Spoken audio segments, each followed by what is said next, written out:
Okay, so actually there's just a little bit left here for this second lecture related to inventories. We're going to cover the data analytics piece, so just to mention a couple things here. And again, the difference between the analytical procedures and the data analytics. Analytical procedures uses summary information, usually financial statement level information, looks for trends, maybe compares it against either prior years or industry competitors, looks for um, changes in expected relationships, right? So an example here could be what's the ratio of cost of goods sold over ending inventory, right? How much is that changing over time? Or what's the ratio of cost of goods sold over sales? Um, or sales turnover as far as related to amount of sales, sales relative to the amount of inventory they're keeping. So those kind of things, those are analytical procedures, right? Summary information. Again, data analytics is when we're going to look at transaction level data. We're obtaining that from the client, obviously, from their accounting information system, and then looking to see if we can do some tests on the entire population of transactions, as opposed to just doing sampling of transactions. And so some examples of that um, would be if we look at uh, trying to identify overvalued inventory items, right? So how can we get to overvalued inventory items? Well, if we can get the cost per unit um, relative to the sale price, and again, that's of individual items, then that can help us, right? So if we have situations where the cost per unit is getting um, too close to the sales price, or if that starts, so if we imagine cost divided by sales price, if that ratio for a given item ever is above 1, where the cost is greater than the sales price, then that's a situation because of lower cost to market, right? We would want our clients to write that inventory down, right? So we can do that now at the inventory item level.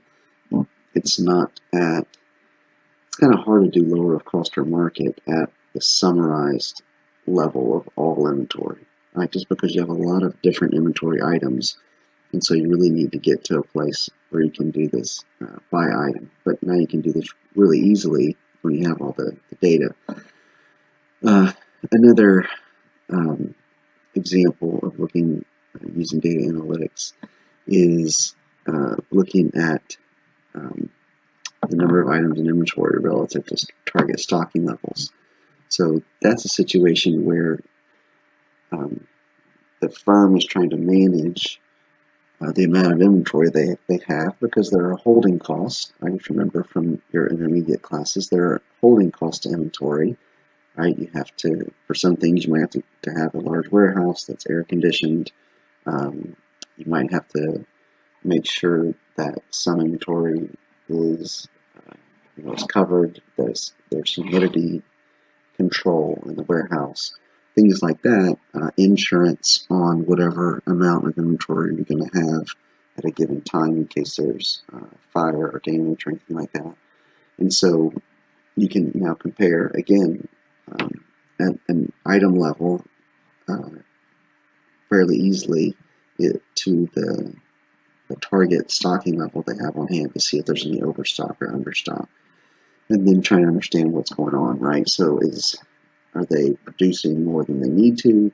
Because there's actually an earnings management technique where they might produce more inventory, take those fixed costs, spread them out over more units, and then be able to lower the cost of goods sold of what's going out the door, which could lead to higher earnings, right? And so if that's the case, then you would see an overstock situation, and this test would help you identify if that situation is occurring or not, to look for that particular strategy of managing earnings.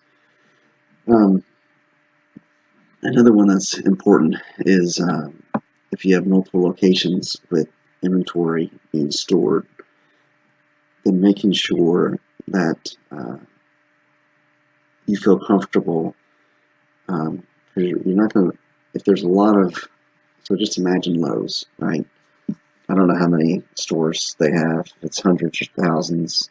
It's probably thousands, but um, an auditor is not going to be able to go in and observe the physical inventory being taken at every single one of those locations, right? It's just not going to happen. And so they need to be careful about how they choose which location to audit, right? And so ideally, if we're doing a risk-based audit where we're trying to manage our risk, we want to try and find locations that suggest there might be a, a greater risk of the inventory being misstated relative to other locations, right? And so we can use analytics where we're looking at whether it's sales, we're going to be looking at sales and inventory levels for that location and looking to see if we have some unusual relationships, right? If that's either too high or too low of a relationship, it suggests there might be some problems, and we might actually need to go and observe that. And so those are just some examples of what we could do with data analytics. For presentation and disclosure, one, making sure that the methods are being disclosed appropriately. A lot of firms actually have multiple methods for inventory because, for example, they've acquired other firms along the way, and those other firms, for example, subsidiaries are using, let's say one subsidiary is using LIFO and the parent company is using FIFO, well, there's a possibility that they may keep LIFO and FIFO being used at multiple in those different parts of the firm, the parent and the subsidiary. And so making sure that that's properly disclosed in the footnotes is important, because if I'm an analyst and I'm trying to analyze their inventory and use that relationship between cost of goods sold and inventory, it's important if I know if they're using one method or a mixture of methods, because that could explain some unusual relationships that I would need to know about. We talked about the changes in methods. If it's significant enough, then the changes in methods end up getting put and highlighted even in the audit opinion. That's actually where I collected a lot of the data in my dissertation, was looking at audit opinions and looking for mentions of them changing methods, of the firm changing methods. If we have inventory that's pledged, then that's something that would need to be disclosed, obviously, because that impacts how we think about that. And then if there's any allowance for inventory losses, right? So let's say you have technological obsolescence is a very real thing, and so you might have to set up an allowance that says, okay, we expect a certain amount of our inventory to be obsolete before we're able to sell it, right? And so we would have to look to see if that has been disclosed appropriately. And if there's any commitments, like ongoing commitments from vendors to purchase a certain amount of inventory, then that's something that would also need to be disclosed, because obviously those commitments will be important when trying to evaluate what does the firm have in terms of its obligations going forward. Okay, and then lastly, these issues, if you have a first-year client, similar to what we talked about before with what if you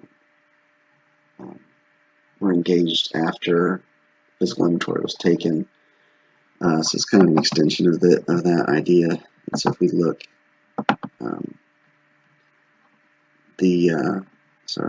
obviously the first thing we're doing is reviewing the predecessor's working papers. So to look to see their notes about the physical inventory, we would look to see and talk to the people who supervise the inventory to make sure that, for example, if there were good instructions that were written, how well were those abided by? You're going to actually evaluate those instructions to make sure, like, how good do I feel about that as the physical count? Do I feel like that was a well-controlled, or at least the design of that? I guess really getting to design. And then I'm going to the extent that I can, be able to trace some of the documentation. So we have these tags that are set up that are used in taking an inventory. If you ever sometimes go to a retailer towards their year end, which is usually not 12/31, then you might see some of these tags that they use, and then this information is going to be, the tags are what they're going to use during the count, and then they're going to have these summary sheets that kind of collect all the evidence, or all the information from the tags.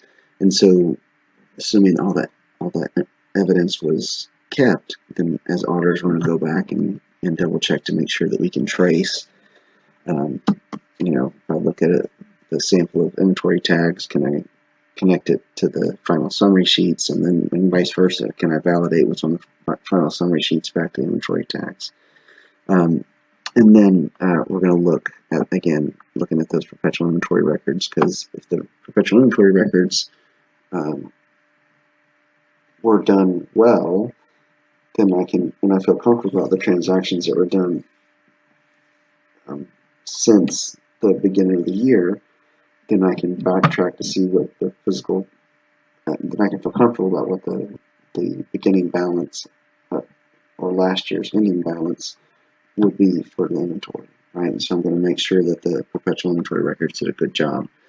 And I can look to see, for example, if the records are showing inventory going down because we're shipping out to customers, can I tie those perpetual inventory records with some of the shipping documents where we've actually had a shipping notice where we sent to a customer, right? And when we showed on there what we shipped, can I trace what's on the perpetual inventory records to some of those source documents? Then I'm going to feel better about what's the likelihood that balance at the end of the year or beginning of the year I'm in right now. How comfortable do I feel about that? And then just when it talks about testing overall reasonableness, that would be looking at some analytical procedures to say, okay, if they show me historical records of the last several years of inventory, how has it changed over time? Has sales changed over time with it? That's looking at some of those relationships through analytical procedures to make sure that we feel comfortable with that number, right? Is anything jumping out where for some reason the inventory is way lower this year, at the beginning of this year, than it has been in prior years, and there's no reason for it, right? Those are the kind of things that we would look for to give us comfort that even though it's our first year and we didn't get a chance to see that physical inventory count, that we still feel good about inventory. Okay, and so I believe that's the last bit there.